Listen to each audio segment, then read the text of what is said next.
Este contenido fue desarrollado por la Asociación Economía, Sostenibilidad e Interseccionalidad AESI, ONG peruana. Ok, a ver, vamos a desempacar esto hoy. Imagínate por un segundo, una casa súper moderna. Una fortaleza total. Sí, con la puerta blindada y todo eso. Exacto. Tiene cerraduras biométricas, cámaras de seguridad de altísima definición por todos lados y sensores térmicos en las ventanas. O sea, cualquiera que la vea desde la calle pensaría que intentar robar ahí es una pérdida de tiempo. Claro, el perímetro parece impenetrable, ¿no? Tal cual. Es una forma muy reconfortante de entender el mundo. Pensar que esas barreras tecnológicas nos protegen de todo lo humano allá afuera. Pero el problema surge cuando el atacante simplemente cambia las reglas del juego. Y decide ignorar el muro por completo. Exactamente. De repente el ladrón ya no viene con, no sé, herramientas pesadas para forzar la cerradura.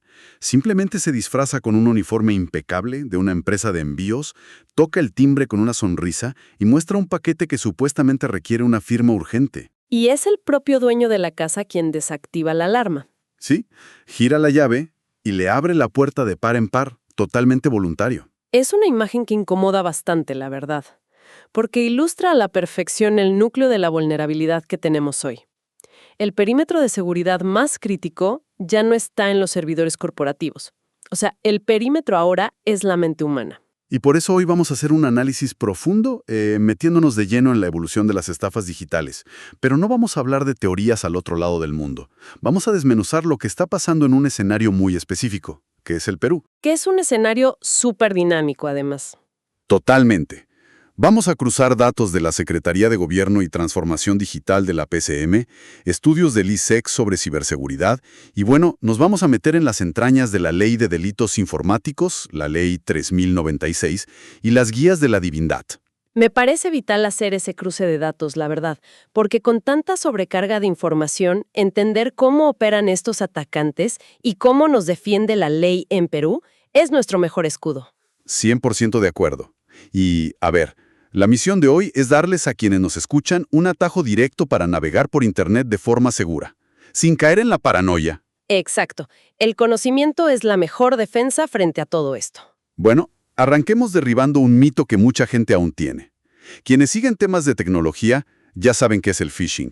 O sea, ya no estamos en la época de esos correos malísimos del príncipe nigeriano. Ay, sí, los de la herencia millonaria. Esos mismos. Pero si la gente ya sabe que no debe hacer clic en cosas raras, ¿por qué los números de víctimas siguen por las nubes?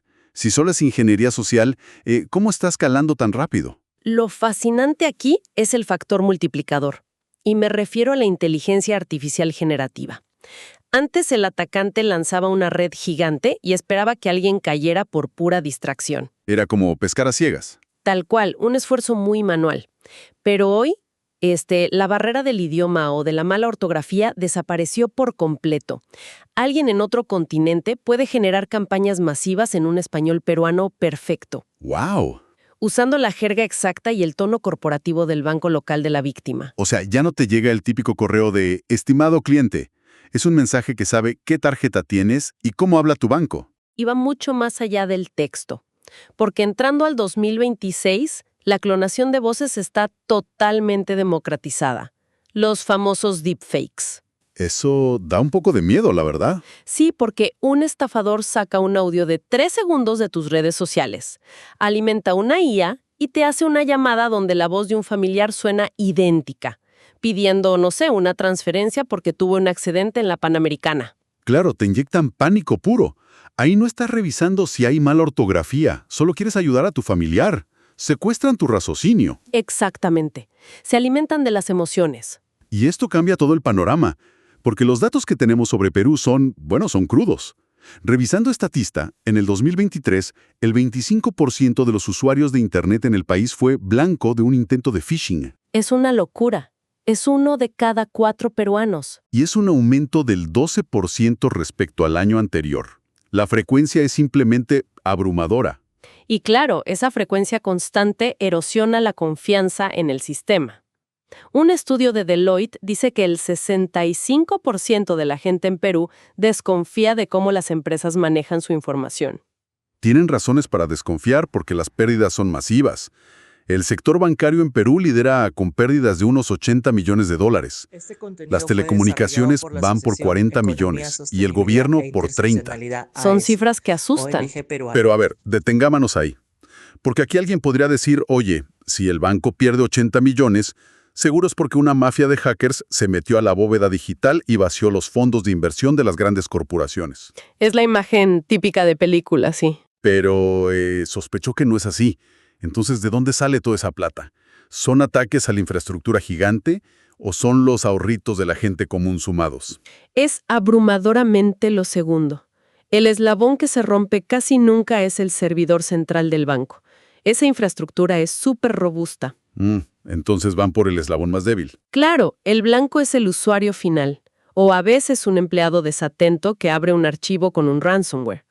Pero el gran volumen de esa plata perdida viene del fraude hormiga. Cuentas vaciadas de a poquitos. Exacto. Miles de cuentas a las que le sacan dinero con engaños, o por skimming en cajeros o manipulando pagos en línea. Lo cual tiene todo el sentido del mundo si vemos que pasó en Perú hace poco. O sea, la digitalización del dinero fue una explosión. Una locura, sí. Hoy en día, las billeteras digitales y las transferencias con el número de celular se usan hasta para comprar un kilo de papas en el mercado de la esquina. Todo el mundo está conectado. Y esa es la clave de todo este problema. Hubo una adopción masiva y rapidísima de la banca móvil. Pero, digamos, la educación en ciberseguridad no avanzó a esa misma velocidad. Se creó el terreno perfecto para los estafadores. Tal cual. De pronto tienes a millones de personas moviendo plata desde su celular, sin conocer la higiene digital básica. Era una oportunidad de oro para el fraude. Bueno, y frente a tantos ataques y tanta gente vulnerable, la pregunta obvia es, ¿dónde está el Estado? Uno siempre asume que las leyes están, no sé, 10 años atrasadas respecto a la tecnología. Sí, es la percepción general, que todo es lento. Pero revisando la Ley de Delitos Informáticos, la Ley 30.096 de Perú, me encontré con algo bastante distinto. Aquí es donde se pone realmente interesante la cosa. Es que es un documento fascinante. Si lo miras bien, la Ley 30.096 ha funcionado casi como el sistema operativo de tu celular. Recibiendo parches y actualizaciones, ¿verdad? Exacto. Actualizaciones rigurosas para intentar cerrar los huecos que los criminales van encontrando en la sociedad. Y son parches súper específicos. A ver, el artículo 8 habla del fraude informático clásico, como clonar páginas web, y te da de 4 a 8 años de cárcel. Pero el que me dejó pensando fue el artículo 8A. Ese es clave hoy en día. El de los préstamos informáticos extorsivos. Porque esto ya no es solo robar plata. El mecanismo es, bueno, macabro. Totalmente. El artículo 8A es la respuesta legal al famoso gota a gota virtual. Antes, las mafias te prestaban efectivo y te rompían las piernas si no pagabas, ¿no? Física pura y dura. Sí, pero hoy crean apps con logos súper profesionales que te ofrecen créditos al instante sin revisar ninguna central de riesgo. Y la gente, por necesidad, instala la aplicación y acepta todo. Exacto, sin leer. Y al darle a aceptar, le dan permiso a la app para entrar a sus contactos, a su galería de fotos y a su ubicación. Y ahí se cierra la trampa. Porque te depositan una miseria, te clavan intereses imposibles en 3 días, y si no pagas, el cobro ya no es físico, es psicológico. Es una destrucción social. Agarran tus fotos privadas, hacen montajes diciendo que eres un ladrón o un estafador y se lo mandan a tu jefe, a tus tíos, a todo el mundo. Es terrible. Y el legislador se dio cuenta de que esto era peor que un simple fraude. Por eso, este parche, el 8A, pone penas durísimas de 10 a 15 años. Y hasta 25 años si la víctima es un adulto mayor o alguien vulnerable. El Estado por fin reconoce la devastación psicológica de estas tecnologías. Sí. Y hay otra modalidad que me parece increíblemente simple que motivó el artículo 9A. La activación de chips o SIM cards sin tu permiso. El famosísimo SIM swapping. Porque cualquiera podría decir, oye, yo tengo el doble factor en mi banco. Me llega un mensaje de texto con un código, así que estoy seguro. Pero este delito se salta a eso de una forma casi ridícula. Es que el criminal siempre busca el camino más fácil. ¿Para qué hackear al banco si pueden ir a un puestito de telefonía? Claro. Llevan un DNI falso, dicen, ¡ay, perdí mi celular!, y piden un chip nuevo con el número de la víctima. Y en ese preciso instante, la persona real ve que su celular dice sin servicio.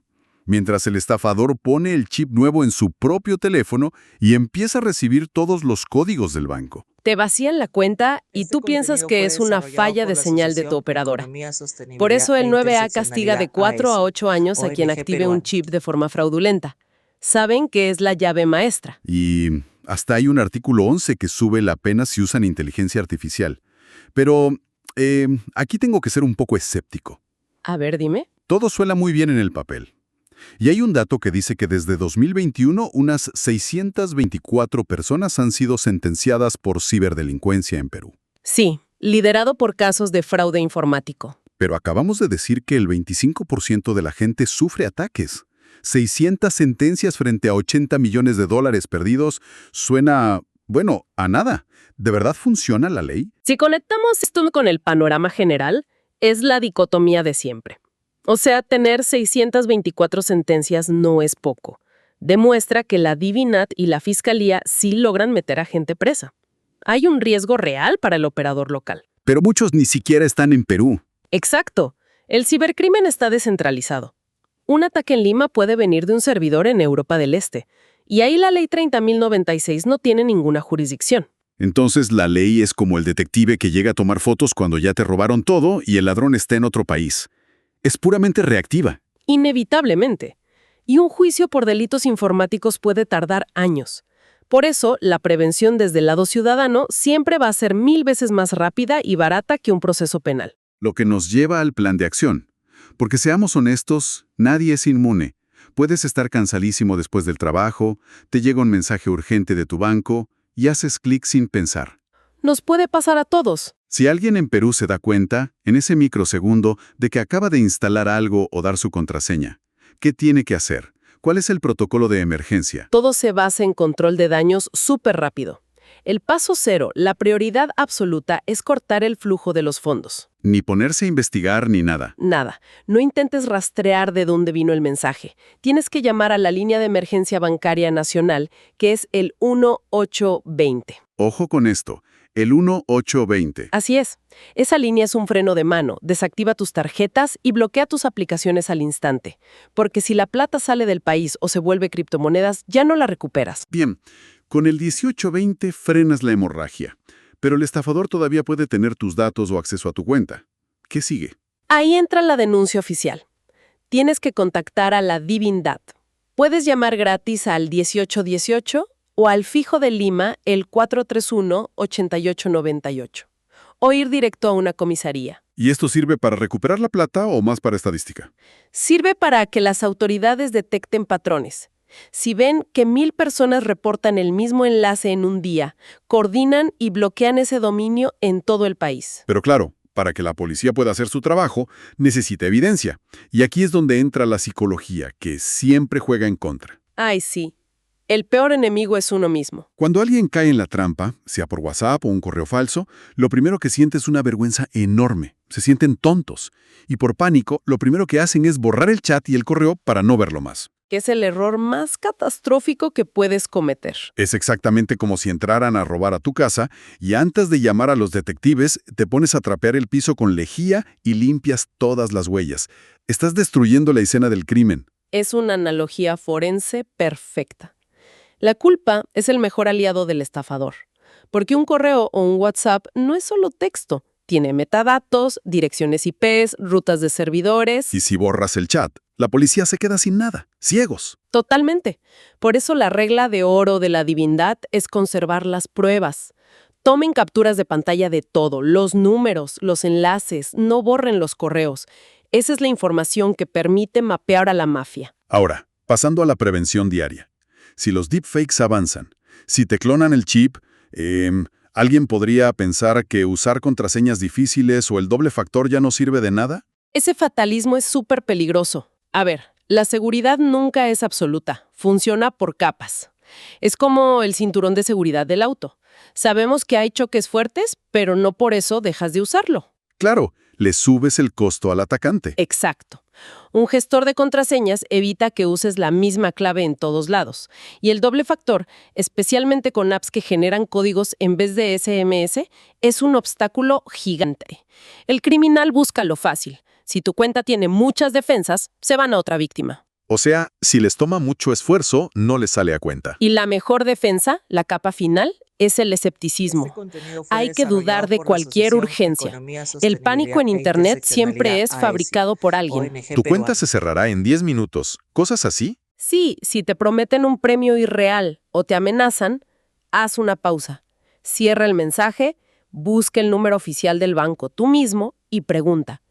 Esa pausa de 10 segundos te salva la vida digital. Me parece que ese es el mensaje central de todo esto. El phishing se alimenta de nuestras emociones, no de códigos supercomplejos. Tal cual. Pero si la gente conoce estas dinámicas, si saben que la ley 30.096 los respalda, y si tienen guardados el 1820 y el 1818, pues recuperan el poder. El conocimiento operativo desactiva el pánico. Si sabes cómo funciona el truco, el mago pierde su poder. Y bueno, eso nos regresa a la idea de nuestra casa fortificada del principio. Quizás ya no se trata de poner puertas más gruesas. Pero quiero dejar una inquietud final, a propósito de la inteligencia artificial hiperrealista. A ver, te escucho. Si la tecnología ya puede imitar perfecto nuestra voz, nuestras expresiones, incluso cómo escribimos en WhatsApp, ¿qué va a pasar con la verificación de identidad en el futuro? Es una pregunta enorme. Llegará el día en que un código de seguridad o una clave ya no sirvan para nada. Y, no sé, tengamos que usar recuerdos muy íntimos de la infancia, cosas que solo nuestra familia sabe y que no están en Internet para probar que somos nosotros. Es un planteamiento que nos obliga a repensar todo. Nos hace cuestionar qué es lo que realmente nos hace únicos y no replicables por una máquina. Definitivamente. Quizás en este futuro tan digitalizado, la única contraseña que no puedan hackear termine siendo la experiencia humana. Estaremos muy atentos a cómo evoluciona todo esto. Este contenido fue desarrollado por la Asociación Economía, Sostenibilidad e Interseccionalidad AESI, ONG peruana.